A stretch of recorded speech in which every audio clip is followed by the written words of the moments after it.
آپ دیکھ رہے ہیں عوام کے اٹھائے گئے سوالات، حالات حاضرہ پر تبصروں، تجزیوں، خبروں پر محیط پروگرام نیوز لائن رضا سیفی کے ساتھ۔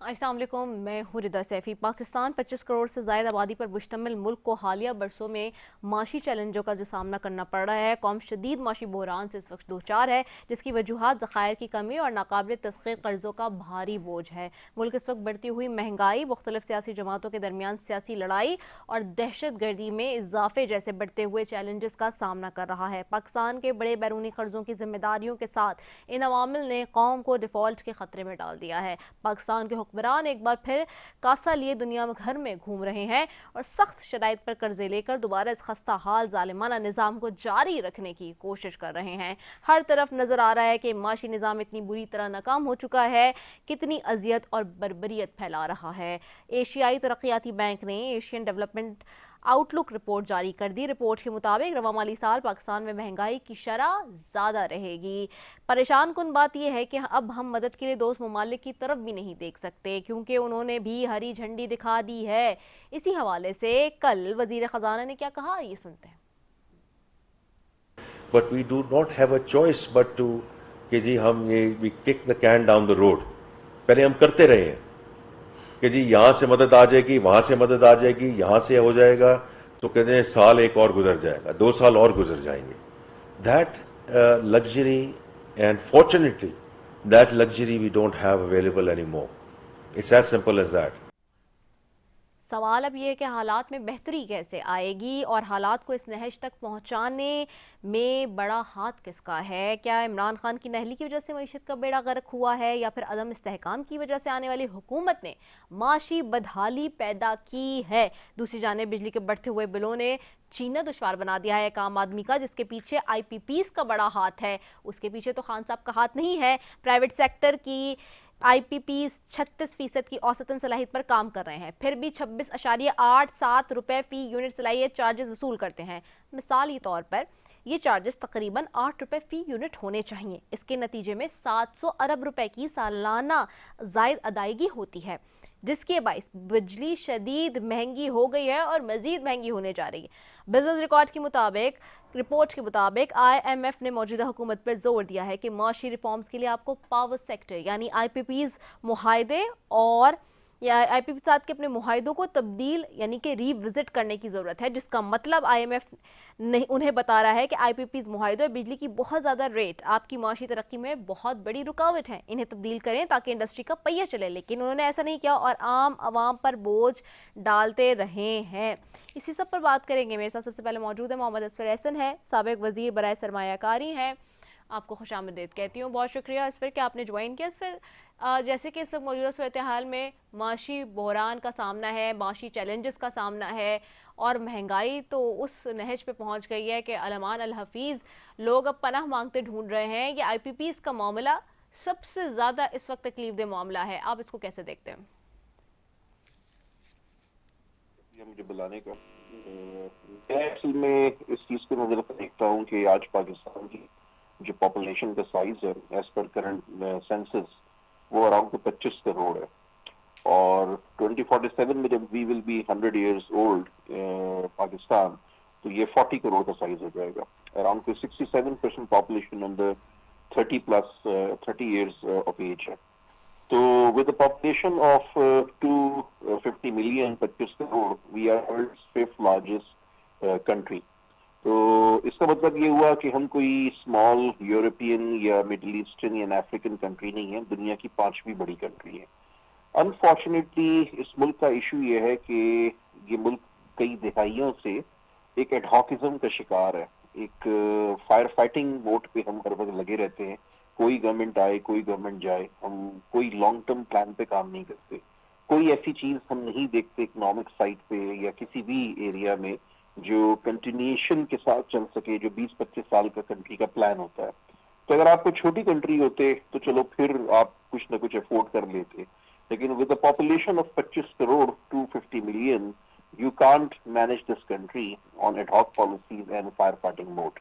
So you need a plan for everything. You need a country strategy first, and you need economic plan, you need investment plan. ہر چیز کا آپ کو ایک پلان چاہیے۔ تو یہ جو ہمارے وقت پیسوں کو روتے رہتے ہیں، اس کی ریزن یہ ہے کہ ہماری جو اپرچونٹی ہے وہ بہت بڑی ہے، ہماری ہر سیکٹر میں کئی بلین ڈالرز کی اپرچونٹی ہے، جو ہمارا کنٹری کی لوکیشن ہے، ہمارا جو اوور آل پاپولیشن کا سائز ہے، جو اب ایک برڈن بننا شروع ہو گیا ہے۔ کیونکہ آپ امیجن کریں نا کہ جو امپلائمنٹ اس وقت پاکستان میں ہے، جو انفلیشن اس وقت پاکستان میں ہے، جو اکنامک ڈاؤن فال کا شکار ہم مسلسل رہتے ہیں، آئی ایم ایف کے شکنجے میں لگے رہتے ہیں، تو جب یہ پاپولیشن فردر ملٹیپلائی کرے گی تو آپ کیسے چیزوں کو مینج کریں گے؟ کوئی اسٹریٹجی پاپولیشن گروتھ پہ نہیں ہے، کوئی اسٹریٹجی کلائمیٹ کی نہیں ہے، food, agriculture, music, infrastructure, tourism, کسی جگہ کوئی پلان نہیں ہے۔ ہمارے یہاں مسئلہ یہ ہے کہ عمران خان کا اپنا ایک پاکستان ہے، پیپلز پارٹی کا اپنا ایک پاکستان ہے، شریف کا اپنا پاکستان ہے، اور ملٹری کا اپنا پاکستان ہے۔ ہر ایک کی ایک ڈفرنٹ پالیسی ہے، ہر ایک کا ڈفرنٹ ویژن ہے، ہر ایک کا ایک ڈفرنٹ ٹارگیٹ ہے۔ کنٹریز اس طرح سے رن نہیں ہوتی۔ ہمیں سیکھنا چاہیے ان کنٹریز سے جو مڈل ایسٹ میں گروتھ پہ جا رہی ہیں، دیکھنا چاہیے جہاں ایک سسٹینیبل ڈیولپمنٹ ہو رہی ہے۔ ہمیں ان افریقن کنٹری سے سیکھنا چاہیے جو ہم سے بہت چھوٹی تھیں، جو بہت پسماندہ تھیں، بٹ آج وہ ایک گروتھ ٹریجیکٹری پہ کام کر رہی ہیں، اور وہاں ایک سسٹینیبل ایف ڈی آئی بھی آ رہی ہے، اور ایک بہت انیبلنگ بزنس انوائرمنٹ ہے، دنیا کا انویسٹر وہاں پر آ رہا ہے اور انویسٹمنٹ کر رہا ہے۔ تو ہماری جو انکم ہے وہ 3 طرف سے جنریٹ ہوگی، ایک آپ کی لوکل انویسٹمنٹ کلائمیٹ ہوگا، ایک آپ کی ایف ڈی آئی آئے گی۔ اگر آپ کا لوکل انویسٹر جو ایگزسٹنگ انویسٹر ہے، اس میں فارن انویسٹرز بھی شامل ہیں، اس میں لوکل انویسٹرز بھی شامل ہیں، اگر یہ سیٹسفائی ہوتے ہیں ہماری پالیسیز کے تھرو تو آٹومیٹکلی آپ کی ایف ڈی آئی آئے گی۔ ایک آپ ایکسپورٹ پہ اپنا فوکس کریں گے، جو اس وقت بجٹ آیا ہے، جو اس وقت بہت ساری چیزیں ہیں، اس میں ایکسپورٹ لیڈ انڈسٹری کا سروائیو کرنا یا ایک کمپیٹ کرنا باقی دنیا سے بہت مشکل ہو گیا ہے۔ اور پھر آپ کو اپنے ایکسپینڈیچرز کنٹرول کرنے ہوں گے، جو آپ کے نان ڈیولپمنٹ ایکسپینڈیچرز ہیں، آپ کو P S D P projects کو روکنا ہوگا، آپ کو وار فوٹنگز پہ پرائیویٹائزیشن کرنی ہوگی، جو 1 ٹریلین آپ ضائع کرتے ہیں ایس او ایز پہ، اس کو آپ کو کنٹرول کرنا ہوگا، جدھر جدھر آپ کٹ ڈاؤن کر سکتے ہیں، گورنمنٹ کا سائز کم کریں، سارا کچھ کریں۔ اس کے بعد آپ کو جو ہمارے پبلک سیکٹر ادارے ہیں، جو ڈویژنز ہیں، اور جو ہماری منسٹریز ہیں، اس پہ کمپلیٹ ایک ری اسٹرکچرنگ کرنی ہوگی سول بیوروکریسی کے ساتھ۔ آپ کو پرائیویٹ سیکٹر پروفیشنلز آنے ہوں گے، یہ دنیا بھر میں ہو رہا ہے، اور ہر سیکٹر کا جو اسپیشلسٹ اگر آپ لے کر آئیں گے، کئی لوگوں کی ٹیم ہوگی ہر منسٹری میں، تو کوئی وجہ نہیں ہے کہ یہ کمپیٹنٹ ٹیمز پھر ایک طریقے سے پلان بنائیں گی، ایک روڈ میپ بنائیں گی۔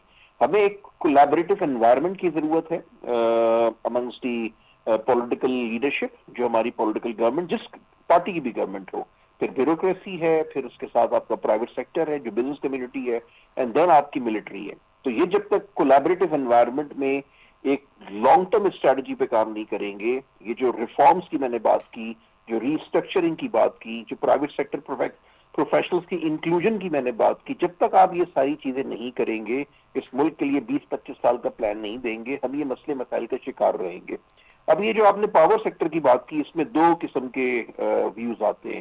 ایک ویو یہ ہے کہ یہ پاور سیکٹر جو ہے ان کو ٹوٹل بند کرنا چاہیے، جو آئی پی پیز کا ایشو ہے، ایک اس کے فیور میں، ایک اس کے اگینسٹ میں۔ میں سمجھتا ہوں اس پہ بھی ایک نیشنل ڈائلاگ ہونا چاہیے، اور جو پھر کنکلوژن نکلے مل بیٹھ کے ہمیں اس سے سالو کرنا چاہیے، اگر ہم دونوں طرف کی باتیں سنیں۔ آف کورس جو پاور کی جو اسٹاک پرائسز ہیں، جو الیکٹریسٹی پرائسز ہیں، جو ریٹ اس وقت آ رہے ہیں، اس پہ بزنس کرنا بہت مشکل ہے، cost of doing business multiply کر چکی ہے۔ لیکن اس کا جو بہتر طریقہ یہ ہے کہ آپ جو سارے اسٹیک ہولڈرز ہیں، کنسرن اسٹیک ہولڈرز ہیں، وہ ایک ٹیبل پہ بیٹھیں، ایک ڈائلاگ کریں، اور جو وہاں پہ کنکلوژن نکلے اس کو آپ امپلیمنٹ کرنے چاہیں. یہ ایک گفت و شنید کے تھرو اور ایک دوسرے کی انگیجمنٹ کے ساتھ چیزیں ہونی چاہیے, اور اس میں کوئی پھر وجہ نہیں رہ جاتی کہ اس مسئلے کو ہم سالو نہ کر سکے. تو میری نظر میں جو محمد اورنگزیب صاحب نے بات کی, انہوں نے بہت صحیح بات کی, ایک سچ بولا کہ اب وہ لگژری ختم ہو چکی ہے کہ کوئی بھی کنٹری, چاہے وہ چائنا ہو, چاہے وہ سعودی عرب ہو, چاہے وہ قطر ہو, چاہے وہ یو ای ہو, یا وہ کوئی بھی کنٹری ہو, وہ آپ کو امداد دے سکے یا وہ آپ کو سبسڈیز دے سکے. یہ دنیا میں دور ختم ہو چکا ہے. آج کی جو دنیا ہے 2024 میں, وہ ایک ڈفرنٹ دنیا ہے. اس میں آپ کو گیو اینڈ ٹیک پہ کام کرنا ہوتا ہے, اس میں آپ کو ٹریڈ اینڈ انویسٹمنٹ پہ کام کرنا ہوتا ہے, آپ کو وہ بینیفٹس دینے ہوتے ہیں ان کنٹریز کو, ان انویسٹرز کو, جس سے ان کا ROI مل سکے اور وہیں پہ آپ کو فائدہ ہو سکے. تو تالی دونوں ہاتھ سے بچتی ہے. جو مسئلہ ہمارے یہاں ہے سب سے بڑا, وہ انکمپیٹنس کا ہے. کراچی سے لے کے پشاور تک آپ نے انکمپیٹنٹ لوگ بٹھائے ہوئے ہیں. آپ کے بہت سارے لوگ کمپیٹنٹ بھی ہیں, لیکن جب تک ایک کمپلیٹ کمپیٹنٹ ٹیمز نہیں بنے گی منسٹریز میں, پبلک سیکٹر انسٹیٹیوشنز میں, ڈویژنز میں اور صوبوں کے اندر, آپ ان مسئلوں کا شکار رہیں گے. اور جیسا میں نے شروع میں کہا کہ جو دنیا کی 5ویں بڑی کنٹری ہے, وہ ایڈ ہاکزم, فائر فائٹنگ اور انکمپیٹنس کے ساتھ نہیں چل سکتی, ویسٹڈ انٹرسٹ کے ساتھ نہیں چل سکتی. آپ کو فیورٹزم ختم کرنی ہوگی, آپ کو وہ تمام میجرز لینے ہوں گے, وہ سارے میجرز لینے ہوں گے جو جینون اسٹرکچرل ریفارمز کے لیے نیڈڈ ہیں. اس کے لیے ایک ول چاہیے, اس کے لیے ایک کریج چاہیے, اور اس کے لیے کمپیٹنس چاہیے, اور اس کے لیے کولیبریشن چاہیے. کوئی وجہ نہیں ہے کہ اگر ہم آج یہ کام شروع کریں تو سال 2 سال میں ہم تھوڑی سی بہتری طرف آ سکتے ہیں, 3-4 سال میں ہم تھوڑا آگے بڑھ سکتے ہیں, 5-6 سال میں ہم چلنا شروع کر سکتے ہیں. پاکستان کا despite all the barriers, all the road blocks, all the challenges, آج بھی پوٹینشیل ہے. یہ مسئلے ہمارے اتنے بڑے نہیں ہیں جتنا ہم نے ان کو گمبھیر بنا دیا ہے, اور اس کی وجہ لوگوں کی پرسنل ایگوز ہیں, اس کی وجہ ویسٹڈ انٹرسٹ ہے, اس کی وجہ لیک آف کولیبریشن ہے, اس کی وجہ انکمپیٹنس ہے, اور اس کی وجہ جو ہمارے یہاں ایک پولیٹیکل پولرائزیشن شروع ہو گئی ہے. ایک پارٹی کہتی ہے وہ غدار ہے, ایک کہتی ہے چور ہے. یہ جو نفرتیں یہاں پہ ہم نے بڑھا دی ہیں, یہ جو یونٹی یہاں پہ ختم ہو چکی ہے, یہ تمام چیزیں ہیں جس کو ایڈریس کرنا ہوگا. اس میں میڈیا کا بھی بڑا رول ہے کہ نیشن بلڈنگ میں میڈیا ایک کنسٹرکٹیو رول پلے کرے. the question is, are we ready, are we realizing to do this all, and who's going to do this? میں یہ سمجھتا ہوں کہ question تو ریئلائزیشن یہ آ رہی ہے, بیکاز as کہ a nation پانی we are سر سے asking اوپر ہو this. رہا ہے, پانی سر سے اوپر ہو رہا ہے. جب میری گفتگو ہوتی ہے, چاہے وہ پنڈی میں گفتگو ہو, چاہے وہ اسلام آباد میں گفتگو ہو, میں یہ سمجھتا ہوں کہ ڈیسیژن میکرز ہیں ان کی ٹیبلز پہ یہ ریئلائزیشن آ رہی ہے, کیونکہ پانی اب آپ کے سر سے اوپر ہو رہا ہے. آپ کے پاس کیپیسٹی نہیں ہے, آپ کے پاس گنجائش نہیں ہے کہ آپ فردر جو ہے وہ ٹائم پاس کر سکیں فائر فائٹنگ میں یا ایڈ ہاکزم کے ساتھ.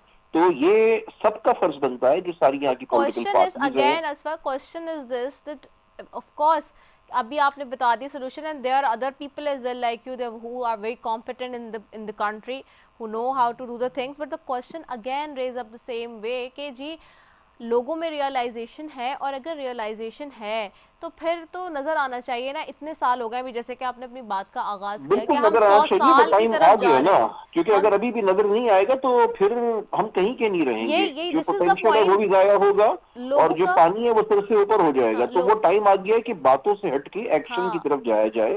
جو میں آپ سے باتیں کر رہا ہوں ابھی, وہی فار ایگزامپل آپ بات کرتے ہیں ٹیکسیشن کی, آپ نے ایگریکلچر پہ ٹیکس لگایا, آپ نے ریٹیل انڈسٹری پہ ٹیکس لگایا, نہیں, آپ جو ہے کہ جو ایلیسٹ ٹریڈ کا کاروبار ہو رہا ہے KPK میں, کیا آپ اس پہ ٹیکس لگا رہے ہیں, ان کو باؤنڈ کر رہے ہیں؟ آپ کوئی میجر ایسا نہیں لے رہے کچھ بھی جو نہیں آپ ہو کو رہا. میجر ایک کریجیس اس سے لینا چاہیے. تو پوائنٹ یہ ہے, اب آپ کی FDI ہے وہ گر کے 1.819 بلین ڈالر پر آ گئی ہے. یہ لاسٹ ایئر 1.76 تھی, اس سے ٹرسٹ لاسٹ ایئر 2.1 بلین ڈالر تھی, اس سے پہلے 2.3 بلین ڈالر تھی. ٹرسٹ یہ گرتے ڈیفیسٹ. گرتے آپ یہاں تک آ گئے ہیں جو آپ کی GDP کا 0.6% ہے. حالانکہ دنیا میں جو FDI کا انفلو ہوتا ہے وہ آپ کا GDP کا 3% ہونا چاہیے. اور true, FDI very true. Indicator ہوتا ہے کہ آپ کے ملک میں ایگزسٹنگ انویسٹرز کو کس قسم کا کلائمیٹ مل رہا ہے. تو یہ جو گرتی بھی FDI ہے, یہ اس بات کا ایویڈنس ہے, یہ مرر ہے, یہ اس بات کی انڈیکیشن ہے کہ پاکستان میں جو بزنس انوائرمنٹ ہے وہ بہت چیلنجنگ ہے. اس کے باوجود میں کہتا ہوں اس کا سولوشن موجود ہے. اس کے لیے جو باتیں میں نے 4-5 آپ سے کہیں, اس پہ کوئی راکٹ سائنس نہیں ہے, بٹ جب تک آپ اس کی امپلیمنٹیشن شروع نہیں کریں گے, اس پہ آپ انتظار کرتے رہیں گے, آپ کی چیزیں اسی طرح سے چلتی رہیں گی. اور آج تو چل رہی ہیں, شاید اب سے 2-4 سال بعد چیزیں چلنی بند بھی ہو جائیں. Very true. اس میں ایک چیز اور بھی یہی بات ہے کہ جو انویسٹر ہے, جو فورن انویسٹر خاص طور پہ جو ابھی اب آپ بات بھی کر رہے ہیں, اس کا ٹرسٹ ڈیفیسٹ ہے. جو باہر بیٹھا ہوا ہے وہ اس وقت یہ دیکھ رہا ہے کہ جی جو میرا پیسہ ہے اگر میں انویسٹ بھی کر دیتا ہوں تو کس بیسس پہ کروں, جب آپ کے پاس دبئی لیکس, پیراڈائز لیکس اور پیناما لیکس جیسی لیکس سامنے آ جاتی ہیں اور آپ دیکھتے ہیں کہ یہاں آپ کے اپنے لوگ پیسہ چوری کر کے باہر رکھ رہے ہیں یا انویسٹمنٹ باہر کر رہے ہیں, ساری دوسرے ممالک میں کر رہے ہیں. تو باہر کا انویسٹر پہ پوچھتا ہے کہ پاکستان میں وائے, کیونکہ یہاں کے لوگ تو اپنے جو ہیں وہ پیسہ باہر لے کے جا رہے ہیں. دیکھیں, انویسٹر کا کانفیڈنس دو وجہ سے شیک کرتے ہیں آپ. ایک تو جب آپ کی کنٹینیوشن آف پالیسیز نہیں ہوتی, جو سب سے بڑا مسٹرس کا فیکٹر ہے, اور یہ سارے انویسٹرز جب ہم کنٹریز سے بات کرتے ہیں جو کنٹریز پاکستان میں انٹرسٹڈ ہیں, ان کا مسٹرس اس وجہ سے ہوتا ہے کہ یہاں پر پالیسیز میں تبدیلی آ جاتی ہے. آپ معاہدے کسی چیز پہ کرتے ہیں, سال 1.5 سال میں اس پہ پالیسی تبدیل ہو جاتی ہے, اور پھر آپ ان انویسٹرز کو باؤنڈ کرتے ہیں کہ وہ اس کو فالو کریں. ایک تو یہ مسئلہ ہے. دوسرا پھر یہاں پہ جو اوور آل اکنامک کا جو سلسلہ چل رہا ہے, جو ہماری لیک آف کوآرڈینیشن ہے, لیک آف کولیبوریشن ہے, جیسے میں نے آپ سے بات کی ری اسٹرکچرنگ کے جو بیوروکریٹک ہرڈلز آتے ہیں, جو ٹیکسیشن کے ایشوز ہیں, یہ تمام ایشوز کمبائن ہو کے ایک انویسٹر کو مسٹرسٹ کی طرف لے کے جاتے ہیں. آپ کے پاس ایسی سٹوریز بھی ہیں جو بہت اچھی سٹوریز ہیں. پاکستان میں OICCI جو ادارہ ہے, overseas investor chamber of commerce industry, یہ تقریباً 150 سال پرانا چیمبر ہے, اور اس کی 210 ملٹی نیشنل کمپنیز ممبر ہیں. جتنی میجر ملٹی نیشنل کمپنیز ہیں وہ سب اس کی ممبر ہیں. اگر آپ ان کو اوور آل دیکھیں تو اس پہ ٹھیک ہے, کچھ جگہوں پہ مسئلے مسائل بھی ہیں, لیکن ساری کمپنیز پروفٹ بھی کر رہی ہیں. تو یہ نہیں ہے کہ سب کچھ برا ہے یا سب کچھ جو ہے وہ تباہ ہو چکا ہے. ہمیں پازیٹیو سٹوریز کو بھی سامنے رکھنا چاہیے کہ جو ملٹی نیشنلز پاکستان میں, جو ریئل ملٹی نیشنلز کام کر رہی ہیں, وہ ٹھیک ہے مشکلات کا شکار ہوتی ہیں. اگر ہم ان کو انیبلنگ انوائرمنٹ دیں, یہ سارے مسئلے مسائل ختم کریں, تو وہ فردر ملٹیپلائی کریں گی, وہ فردر گروتھ کی طرف جائیں گی. لیکن اس حالات میں بھی ان سب کی اگر آپ بیلنس شیٹ دیکھیں, اینول رپورٹ دیکھیں, تو یہ ساری کمپنیز جو ہیں وہ پروفٹ میں ہیں. اسی طرح سے پاکستان میں ہمیں اس چیز کو پروموٹ کرنا چاہیے کہ جو FDI آتی ہے وہ ایکسپورٹ لیڈ FDI ہونی چاہیے. ساری FDI اچھی نہیں ہوتی ہے, ملک کے لیے نقصان دہ ثابت ہوتی ہیں اگر آپ ایک غلط FDI لے کر آ جائیں. تو اس میں ایک ایگزامپل ڈالنس کی ہے. ٹرکش کمپنی آرسیلک نے اس کو ایکوائر کیا 8 سال پہلے. آرسیلک جو ہے وہ ترکی کا سب سے بڑا گروپ ہے. ترکی کی GDP کا 10% آرسیلک گروپ کے پاس ہے, اور ہوم اپلائنسز میں they are number 2 in the world. تو انہوں نے پاکستان میں 8 سال میں جتنا پیسہ ڈالرز پہ انہوں نے انویسٹ کیا, جتنا ایسے کمایا, وہ انویسٹ کرتے رہے. جس وقت انہوں نے ایکوائر کیا تھا تو پاکستان میں ان کا جو R&D پلانٹ تھا اس میں صرف 2 لوگ تھے. آج ان کے پاس 100 لوگ ہیں. اب وہ اس پوزیشن پر آئے ہیں کہ پاکستان سے کچھ پروڈکٹس کو ایکسپورٹ کر رہے ہیں. ان کی 2 گلوبل پروڈکٹس ہیں جو ترکی میں نہیں بلکہ پاکستان میں بنیں گی, مینوفیکچر ہوں گی, اور پھر پاکستان سے دنیا بھر میں ایکسپورٹ ہوں گی. تو اس قسم کی بہت ساری ہمارے پاس اسٹڈیز ہیں. جو سروس لانگ ٹائر کی اسٹوری ہے, اس کے علاوہ بہت ساری آرگنائزیشن ہیں جو پاکستان میں ان حالات کے اندر بھی اچھا کام کر رہی ہیں, اچھے پروفٹس ارن کر رہی ہیں, اور یہ ایکسپورٹ لیڈ ہیں. تو اس وجہ سے اس کا فائدہ پاکستان کو ہے. تو جدھر چیلنجز ہیں ادھر اچھی سٹوریز بھی ہیں. ہمیں اچھی سٹوریز کو سامنے رکھ کے, کیس سٹوریز کو رکھ کے اپنے مسئلوں کو سالو کرنا چاہیے. پاکستان میں despite all the odds, all the challenges, آج بھی میں یہ سمجھتا ہوں کہ پاکستان ایک اچھی ڈیسٹینیشن ثابت ہو سکتی ہے اگر ہم اگلے 1-1.5 سال میں اپنا قبلہ کعبہ صحیح کریں, اپنے اندر ریفارمز لے کر آئیں. دنیا کا انویسٹر پاکستان کی طرف آج بھی اٹریکٹ ہو سکتا ہے, بیکاز آپ کی جو پاپولیشن کا سائز ہے وہ بہت بڑا سائز ہے کسی بھی کنٹری کے لیے, کسی بھی انویسٹر کے لیے. تو ہمیں اپنی پازیٹیوز کو سامنے رکھ کے اپنی ویکنیسز کو اوورکم کرنا چاہیے, اور جہاں پہ ایریا آف امپروومنٹ ہے وہاں پہ ہمیں کام کرنا چاہیے. اور جو اسٹرکٹ میجرز ہم نے لینے, وہ اسٹرکٹ میجرز لے کے ہمیں ایک انیبلنگ انوائرمنٹ دینا چاہیے سب سے پہلے اپنے ایگزسٹنگ انویسٹر کو, کیونکہ جس وقت آپ کا ایگزسٹنگ انویسٹر سیٹسفائی ہو گیا, آپ کی FDI خود بخود آٹو آنا شروع ہو جائے گی, اور وہ آرگینک ہوگی. تو ان تمام چیزوں کی ضرورت ہے. اس میں جو حکومت وقت ہے, جو پولیٹیکل اسٹیک ہولڈرز ہیں, جو ملٹری ہے, جو بیوروکریسی ہے, اور جو ہماری بزنس لیڈرشپ ہے, ان سب کو ایک پیج پہ ہونا چاہیے for the sake of Pakistan. جدھر آپ کے اختلافات ہیں وہاں پہ آپ اختلافات کریں, ڈیموکریسی ہے, یہ ڈیموکریسی کی بیوٹی ہوتی ہے. لیکن پاکستان کے جو 8-10 بڑے مسئلے ہیں ان پہ کم از کم ہمیں ایک یونانیمس ایگریمنٹ ہونا چاہیے, اس پہ ہمارا ایک چارٹر ہونا چاہیے, تاکہ پاکستان کی جو چیزیں چلنے والی ہیں چلتی رہیں. باقی آپ کی سائٹ پہ پالیٹکس چلتی رہتی ہے, دنیا میں جن کنٹریز جو نے ترقی کی ہے وہاں پہ یہی اگزامپل آپ کو ملتی ہیں.